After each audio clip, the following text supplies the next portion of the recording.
el año 1954, la Asamblea General de la ONU, Organización de las Naciones Unidas, aprobó una resolución a través de la cual se establecería el Día Universal del Niño, con el fin de promover anualmente un día consagrado a la fraternidad y entendimiento entre los niños y niñas del mundo entero. El organismo encargado para desarrollar ese proyecto fue la UNICEF. UNICEF es una sigla en inglés, que en español significa Fondo de las Naciones Unidas para la Infancia. Desde entonces son más de 100 los países que celebran el Día del Niño, a pesar de que la fecha varía en cada país. Curiosamente, en otros países no se celebra en esta fecha, se celebra en otra fecha. En Argentina se celebra el tercer domingo de agosto. Desde el año 2020 surgió la iniciativa de cambiar el nombre de Día del Niño a Día de las Infancias, porque quieren dar el enfoque de derechos con perspectiva de géneros. Sabrán lo que es la ideología de género, lo cual no compartimos como cristianos. Por eso nosotros seguiremos llamando Día del Niño, a pesar de todo, Día del Niño. La Biblia no habla del Día del Niño, y con esto yo no estoy subestimando la celebración del Día del Niño, pero habla mucho de los niños, y nos interesa saber qué pensaba y qué piensa el Señor Jesucristo acerca de los niños. ¿Qué piensa Dios de los niños? Y nada mejor que investigar en la palabra de Dios. Así que en el Evangelio de Marcos, capítulo 10, versículos 13 al 16, estoy por usar la Nueva Traducción Viviente. Marcos 10, versículos 13 al 16, dice que cierto día algunos padres llevaron a sus niños a Jesús para que los tocara y los bendijera, pero los discípulos regañaron a los padres por molestarlo. Cuando Jesús vio lo que sucedía, se enojó con sus discípulos y les dijo: dejen que los niños vengan a mí, no los detengan, pues el reino de Dios pertenece a los que son como estos niños. Les digo la verdad, el que no reciba el reino de Dios como un niño, nunca entrará en él. Entonces tomó a los niños en sus brazos y después de poner sus manos sobre la cabeza de ellos, los bendijo. Es un pasaje breve, pero con un profundo significado. Y ahora yo quisiera orar para que el Espíritu Santo use este pasaje y nos hable. Así que te pido que ores por mí para que yo no lo deforme, sino que lo exponga exactamente lo que significa, y yo voy a orar por vos para que el Señor te dé entendimiento.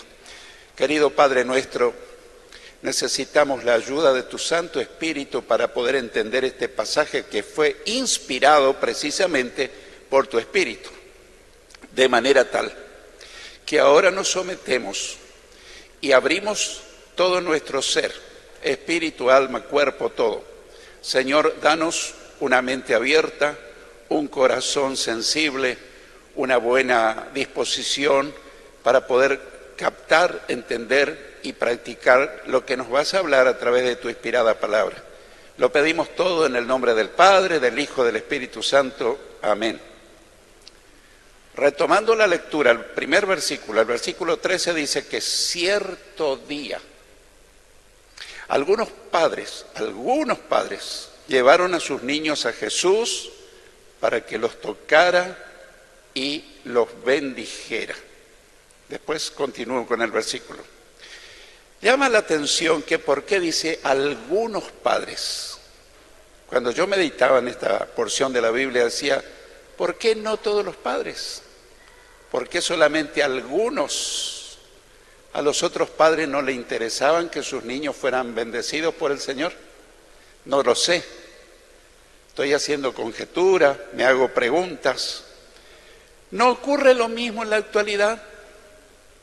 Todos los padres acercan a sus niños, a sus preadolescentes, a los adolescentes al Señor Jesús para que Él los bendijera. Bueno, la respuesta implícita es no. No todos los padres, lamentablemente, acercan a sus hijos al Señor. Se cuenta que en cierta ocasión un padre cristiano de verdad iba conversando con otro padre que era solamente cristiano nominal, de nombre. Y el cristiano genuino le dijo: qué bueno es que nosotros como padres acerquemos a nuestros niños al Señor Jesucristo a la más temprana edad, para que ellos desde niños comiencen a creer y a seguir al Señor Jesucristo. Él se basaba en lo que dice la Biblia, en un hermoso proverbio que dice: instruye al niño en su camino, y aun cuando fuere viejo no se apartará de él. Proverbios 22:6. El otro padre le dijo: no comparto tu idea. Yo quiero dejar que mis hijos tengan la libertad de escoger lo que ellos quieran seguir cuando sean grandes. No quiero coartar la libertad de mis hijos. Así que yo no les voy a hablar de Jesús, no les voy a hablar de Dios ni de Biblia. Yo los dejaré crecer y cuando ellos tengan uso de razón, ellos podrán elegir lo que quieran. No quiero coartar la libertad de mis hijos. El padre, que era un verdadero cristiano, no siguió discutiendo, pero se fue a su casa y parte de su jardín dejó de arreglarlo, de sacar las malezas, dejó que la naturaleza haga como quiera. Y al tiempo lo invitó a su amigo que viniera a ver su hermoso jardín. Y cuando el padre, que no quería coartar la libertad de los hijos, vino y el dueño de casa le dijo: quiero mostrarte mi hermoso jardín. Cuando ese padre llegó y vio el jardín, le dijo: pero esto no es un jardín. Esto es un desastre, lleno de malezas. ¿Dónde están las plantas? ¿Dónde están las plantas de jardín?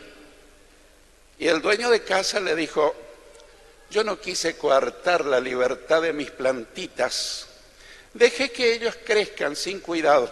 Y cuando sean plantitas grandes, ellos, si desean, pueden deshacerse de la maleza. Y el visitante se puso rojo, tuvo vergüenza de su postura y no necesitó seguir discutiendo. Se dio cuenta que el padre cristiano verdadero tenía razón. Si los dejamos crecer a nuestros hijos a la buena de Dios, como se dice, van a ser influenciados por una sociedad que gran parte está corrupta por las drogas, por la violencia, por la degradación sexual, por muchas cosas. Por eso, qué bueno es que los padres cristianos verdaderos se tomen el tiempo que se necesita para poder instruir a sus niños desde su más temprana edad. Y nos preguntamos, ¿cómo, dónde y cuándo pueden llevar sus niños a Jesús? Porque alguien podrá decir: bueno, pero antes lo tenían a Jesús en persona, entonces podían acercar a sus niños para que Él los bendijera. Bueno, anoté varias alternativas. En el hogar, en el altar familiar, en el devocional. ¿Qué es esto? Es un tiempo donde la familia cristiana se reúne cada día. Si los niños son pequeños, no hace falta que sea tan extenso ese tiempo. Y que puedan orar juntos, hacerle orar a los niños, leerles un pasaje breve de la palabra de Dios, pedir la bendición del Señor. El hogar es clave para que nuestros niños, adolescentes y jóvenes crezcan en un ambiente verdaderamente cristiano, porque la mayor parte de los niños no están en la escuela, están en el hogar. Y la palabra de Dios dice precisamente eso. Ama al Señor tu Dios con todo tu corazón, con toda tu alma y con todas tus fuerzas. Eso le dice Dios a cada padre. Grábate en la mente todas las cosas que hoy te he dicho. Enséñaselas continuamente a tus hijos. Háblales de ellas, tanto en tu casa como en el camino, y cuando te acuestes y cuando te levantes. Qué tarea la de los padres, ¿no? A veces los padres dicen, bueno, le van a enseñar los pastores, las maestras de la escuela bíblica, alguien le va a enseñar. Y se están deslindando una tremenda responsabilidad, un privilegio de instruir a sus hijos. Deuteronomio 6, versículos 5 y 7. ¿De qué manera podemos también acercar a nuestros niños al Señor? Trayéndolos a la escuela bíblica. Nuestra escuela bíblica funciona los sábados a las 16 horas. En ese ambiente ellos pueden escuchar historias bíblicas, pueden aprender desde la más temprana edad a conocer a Jesús, pero también trayéndolo a los cultos. ¿Los niños en los cultos? Sí, porque te quiero contar algo que lo hemos vivido por experiencia personal. Antes de venir acá, nosotros servíamos en la Iglesia de Dios de la calle Obligado 653, hace muchos años. Y allí, durante los cultos, los niños se los llevaban a lo que llamaban el culto infantil. A veces el culto infantil puede ser muy edificante, cuando las maestras le enseñan historias bíblicas, oran, le hacen orar, pero cuando se hace del culto infantil un entretenimiento para que los niños jueguen, para que no molesten, entre comillas, en los cultos, hemos visto con mi esposa que tristemente esos niños, cuando llegaron a ser adolescentes y estábamos celebrando culto, ellos iban a la vereda. Y yo me tomé el trabajo de ir a hablar dulcemente. ¿Qué les pasa, chicos? ¿Por qué no están en el culto? No, nosotros no nos sentimos bien en el culto. No se han acostumbrado desde niños a estar en los cultos. Y algunos padres, sinceramente, dicen, yo no lo llevo a mi hijo al culto para que no moleste. Yo quiero decirte, querido papá o mamá, tus niños no fueron una molestia para Jesús y tus niños no son una molestia para nosotros. Este culto es para pequeñitos, para más grandes, hasta ancianitos, así que los niños son bienvenidos a los cultos.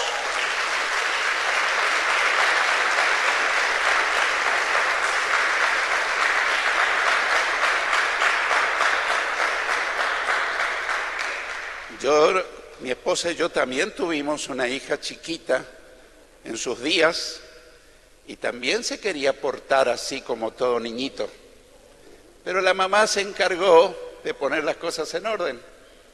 Un día la sacó fuera y le dijo, mira, acá tenemos que portarnos bien. No sé si hubo algún chachá o alguna cosa por el estilo. Pero de ahí en más, nuestra hija estaba ahí, al lado nuestro en el culto. Todo lo que se enseña se aprende. Y después, cuando fue más grande, nuestra hija nos agradeció mucho por haberle enseñado a estar en los cultos. Así que, hermanos, qué gran desafío para que nuestros niños se acostumbren desde niños.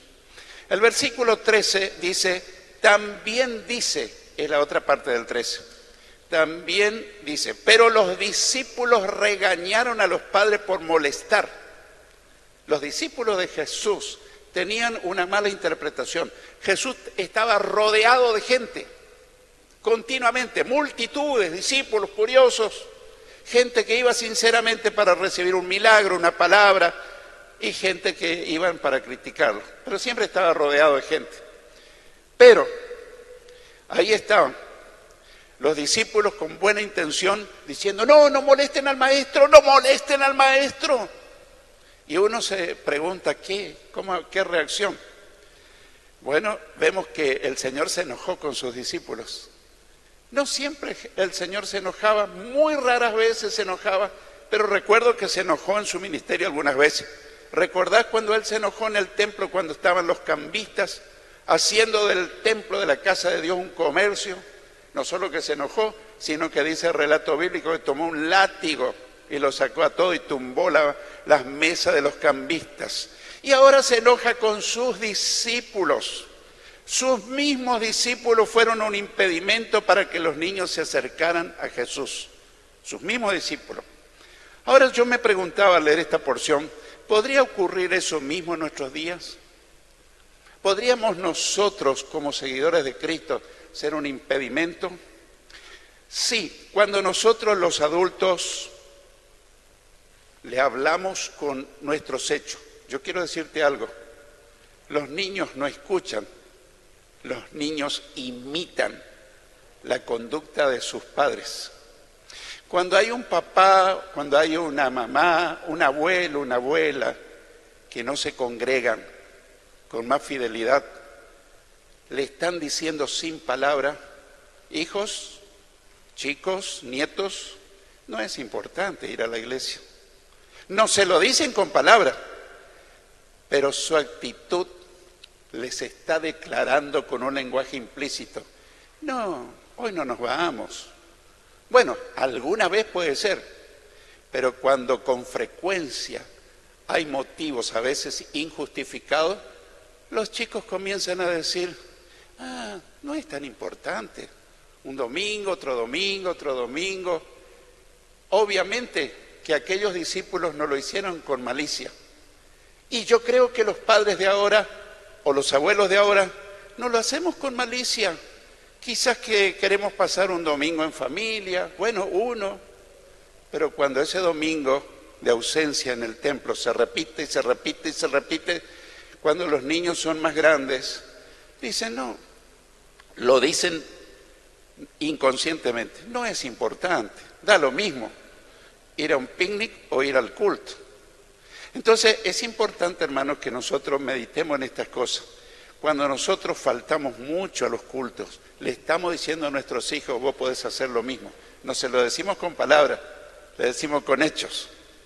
Si cuando nosotros, otra situación, estamos en casa y en la mesa como padres, empezamos a hablar cosas feas de la iglesia, con razón o sin razón. Criticamos los cultos, criticamos las alabanzas, criticamos al predicador, criticamos a los líderes, decimos cosas que a veces pueden ser verdad, pero muchas veces pueden ser chisme, murmuración, y los chicos están escuchando asombrados, asustados. Y cuando son más grandes, lo sé de primera mano. Yo le digo a un joven, ¿por qué no te gusta venir al culto? No, pastor, ¿para qué voy a venir a una iglesia llena de hipócritas? ¿De dónde sacaste ese concepto?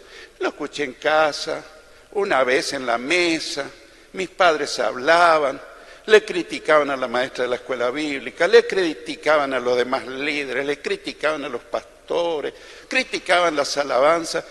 Y yo no quiero venir a una iglesia así, yo quiero ir a una iglesia buena, sin querer, queriendo, como dice el chavo, o decía, entonces nosotros estamos impidiendo que nuestros niños se acerquen a Dios. Y después recibía padre y dice, no sé qué hacer con mis hijos, pastor, no sé qué hacer. Y yo le dije, sentate, hermana, ustedes no hablaron cosas feas de los cultos, de la iglesia. Y esa hermana empezó a agachar la cabeza y empezó a lagrimear. Y le dije, no te estoy condenando, yo pregunto, si muchas veces frente a nuestros hijos hemos criticado a la iglesia, hemos dicho cosas justas e injustas, y yo le dije, ese es el motivo por el cual tus chicos no quieren venir a la iglesia. Los discípulos impidieron que los chicos se acerquen, y nosotros como adultos, como progenitores, podemos hacer lo mismo, y ser un tropiezo para nuestros niños. Yo quisiera que escuchen lo que Jesús dijo a los discípulos, a sus discípulos y hoy a nosotros. Es imposible que no vengan tropiezos, pero ay de aquel por quien vienen los tropiezos. Más le valdría que se le colgara al cuello una piedra de molino y que lo arrojaran al mar, que servir de tropiezo a uno de estos pequeñitos que quieren creer en mí. Increíble. Esas palabras salieron del dulce y amoroso Señor Jesús. Por si querés revisar en tu Biblia, eso está en Lucas 17, versículos 1 y 2. Él les dijo, si ustedes van a hacer tropiezo para los niños, es preferible que se aten una piedra de molino, que era gigantescas ruedas, y se tiren al mar. Fuerte al Señor, sí, fuerte. Pero Él ama tanto a los niños que los reprendió a sus discípulos y les dijo, nunca sean tropiezo para los niños, porque están haciendo una futura generación que van a ser incrédula y después se van a lamentar. El versículo 14 dice que cuando Jesús vio lo que sucedía, se enojó con sus discípulos y les dijo, dejen que los niños vengan a mí, no los detengan. Como dije, el Señor muy pocas veces se lo vio enojado, pero a veces también se enojaba, era su ira santa. ¿Por qué? Bueno, por los motivos que estamos viendo. ¿Podríamos nosotros incurrir en la misma falta? Sí, por los motivos que acabamos de mencionar. El versículo 14 dice también, pues el reino de Dios pertenece a los que son como estos niños. Ay, ay, ay, y ahí nos toca a nosotros, ahí nos toca a los adultos. Pues el reino de Dios les pertenece a los que son como estos niños. ¿Qué significa como esos niños? ¿Lo pensaste alguna vez? En general, los niños son humildes, en general son obedientes, son dependientes de sus padres, tienen un corazón limpio, saben perdonar. Yo quiero describirte una escena que te será familiar.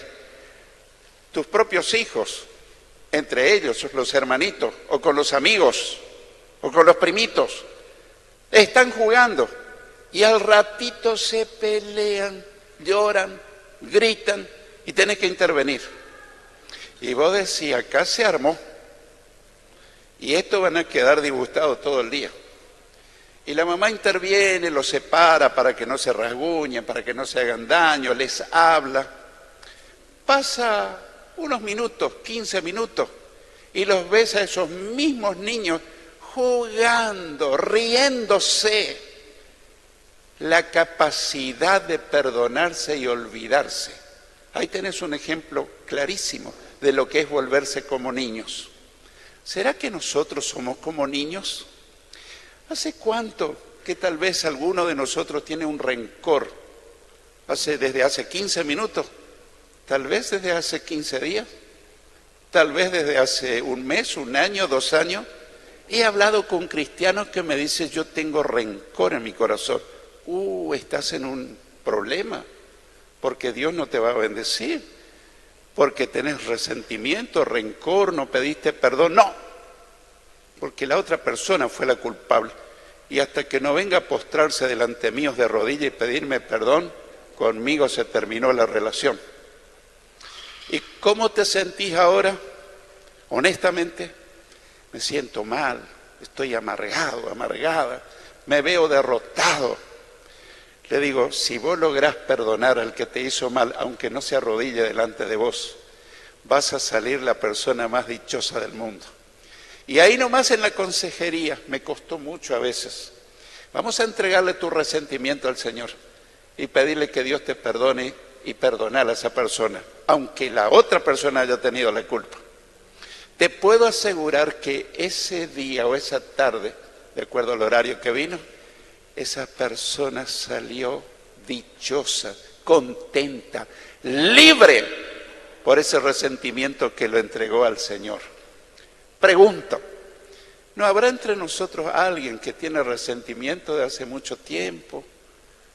Dolor, bronca, esas cosas te quitan el gozo de la vida cristiana. Y el diablo te dice, no vale la pena seguir a Cristo, ¿qué gozo te va a dar? Vamos conmigo al boliche, si es un joven, o vamos conmigo a tal parte, eso trae gozo.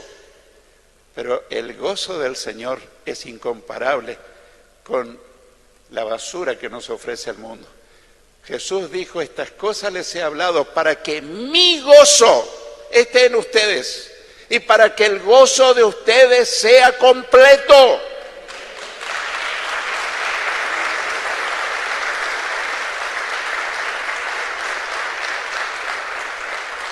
Jesús quiere llenarte de gozo, pero a veces no puede hacerlo, porque tal vez hay cenizas, escorias, cosas que hay en nuestro corazón, falta de perdón, falta de perdonar, falta de pedir perdón, resentimientos.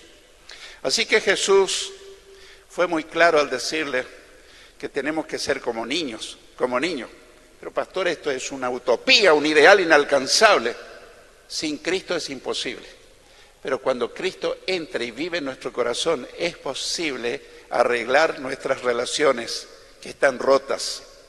Y Jesús dijo en una de sus bienaventuranzas, bienaventurados los de limpio corazón, porque ellos verán a Dios. Yo quiero ver a Dios, es mi gran sueño. Ahora creo en Dios por fe, pero Jesús dice que yo lo voy a poder ver cara a cara. ¿Hay alguien que tiene mi sueño y mi deseo? Saber lo que es ver a Jesucristo cara a cara. La gran pregunta crucial, no quiero lastimarte, ¿cómo está tu corazón?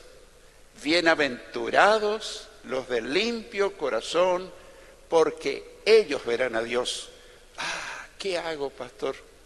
Si esta mañana le entregas tu resentimiento, tu dolor, tu bronca, el Señor esta mañana te perdona todo. Si decimos que no tenemos pecados, nos engañamos a nosotros mismos y la verdad no está en nosotros. Pero si confesamos nuestros pecados, Dios es fiel y justo para perdonar nuestros pecados y limpiarnos de toda maldad. Primera de Juan capítulo 1 versículos 8 y 9 te recomiendo. Así que esta mañana podés regresar a tu casa hecho un niño interiormente, disfrutando de este domingo, Día del Señor tan hermoso. Vas a disfrutar en tu regreso a casa, vas a disfrutar en tu familia, hoy, mañana y siempre.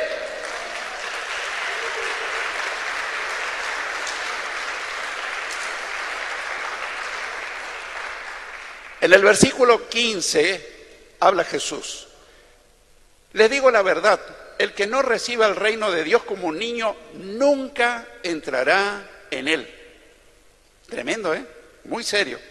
¿Qué es el reino de Dios?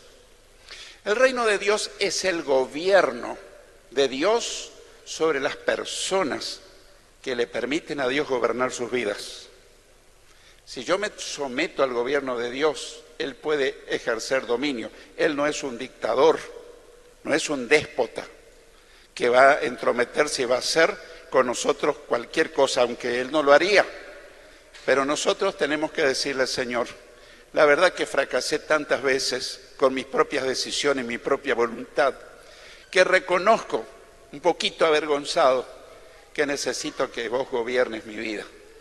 Y cuando le decís eso al Señor, te puedo asegurar que Él va a empezar a gobernar tu vida y te va a llevar de victoria en victoria, de bendición tras bendición, porque Dios es un Dios de bendición, Dios es un Dios de victoria, Dios es un Dios de amor, que quiere que sus hijos andemos de esa manera.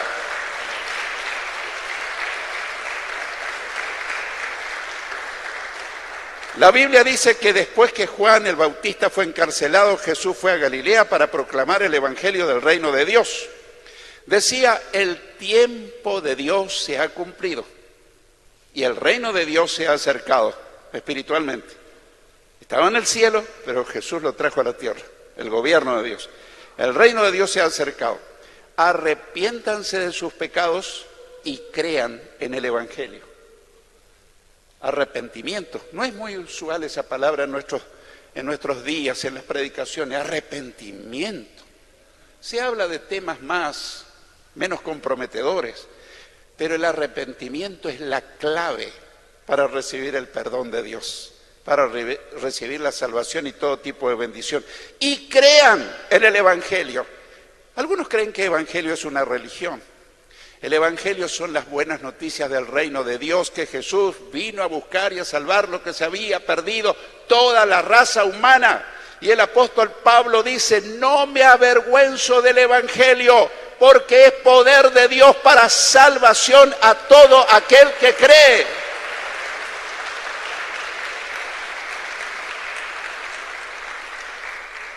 Sin embargo, hay gente que todavía se burla del Evangelio. Y a veces, cuando alguien se me burlaba, dice, ¿vos sos Evangelio? No, yo no soy Evangelio. ¿Cómo? No, en todo caso, si vos me querés criticar, aprendé a hablar mejor. Yo soy cristiano evangélico, no evangelio. Porque evangelio quiere decir buenas noticias del reino de Dios.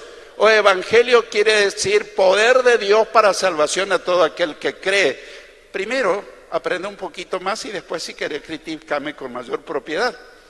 Ah, me dice, no, yo le llamaba evangelios a los que siguen el evangelio. No, nosotros no somos evangelios, nosotros somos cristianos, en primer lugar, evangélicos.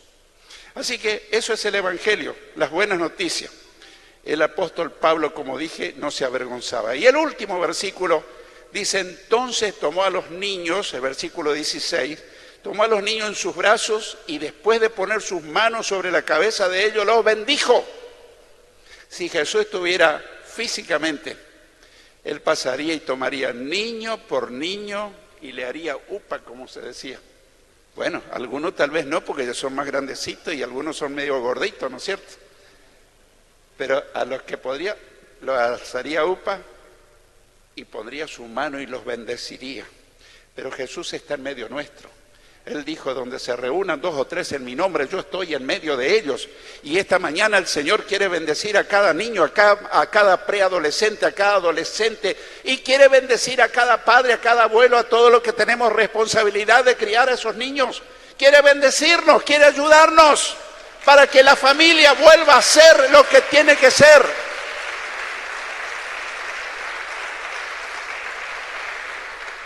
Te habrás enterado que el nuevo orden mundial, que es el gobierno del anticristo que se perfila en el horizonte y ya se está gestando en todo su esplendor en la humanidad, uno de los objetivos que hay es destruir la familia. Papá, mamá y sus hijos. A ver si soy más claro. La familia como Dios la creó, no papá y papá. No mamá y mamá. ¿Se entiende? Todo chico fue creado por Dios para ver a un hombre y a una mujer, para que se críe equilibradamente, psíquica y emocionalmente. Nosotros le tenemos bronca a los que son de matrimonio igualitario, no. Le tenemos compasión. Yo quisiera encontrarme con cualquiera de ellos, no para condenarle, para decirle, si vos optás por el plan de Dios, que es hombre y mujer, te vas a sentir pleno. El matrimonio igualitario es una degradación de mentes perversas, que hoy cada vez avanza más, y hoy en las escuelas y en la sociedad en general. Pero la iglesia está en la tierra para ser un faro de luz y proclamar la verdad de Dios, cueste lo que cueste, le guste a la gente o no le guste, porque lo que Dios dice para nosotros es sí y amén, y nosotros seguiremos con lo que Dios dice.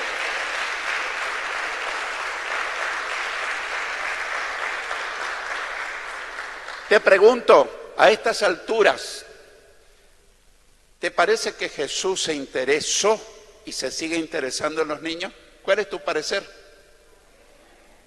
Sobremanera. Los ama entrañablemente. Y Jesús quiere que la familia vuelva a ser como salió originalmente de las manos de Dios. Yo quiero concluir, después voy a orar y vamos a orar por nuestros niños y tal vez vamos a orar también por los progenitores. Pero quiero contar un testimonio real que lo escuché hace poco, de un pastor que estuvo diciendo que cuando era niño él era fiel alumno de la escuela bíblica de su iglesia. No faltaba nunca, Los padres lo llevaban siempre. Pero un día se enfermó. Y entonces no fue. Y ese día su maestra observó que no estaba fulanito. Terminó la escuela bíblica y su maestra se fue a la casa. Tocó a la puerta, atendió al papá del chico y la señorita dice, vengo a preguntar por mi alumno. Me resultó bien extraño porque él nunca falta a la escuela bíblica. El papá le dice, es que está enfermito, está en cama. La maestra dice, ¿puedo pasar a orar por él? Sí, por favor, pase.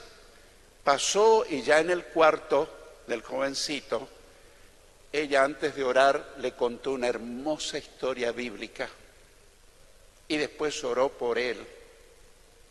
Y el jovencito le dijo, Señor, qué hermosa esa historia bíblica, nunca la había escuchado, ¿de dónde la sacó? Y la maestra le dijo, esa era la lección que dimos en esta ocasión, pero como vos no pudiste estar en clase porque estás enfermo, yo sentí en mi corazón venir a compartir la historia bíblica a tu casa, al lado de tu cama. Y este pastor termina diciendo, yo no sé si iba a ser pastor, pero la actitud de mi señorita hizo que yo me sintiera realmente conmovido y dije, si mi señorita hizo por mí eso, yo voy a hacer por toda la gente que el Señor ponga en mis manos. Y el Señor lo llamó al pastorado y hoy es un fiel pastor que sirve a Dios, quizás por esa motivación de esa señorita que fue a la casa a visitar a su alumno el día que no pudo ir a la escuela bíblica. ¡Qué lección!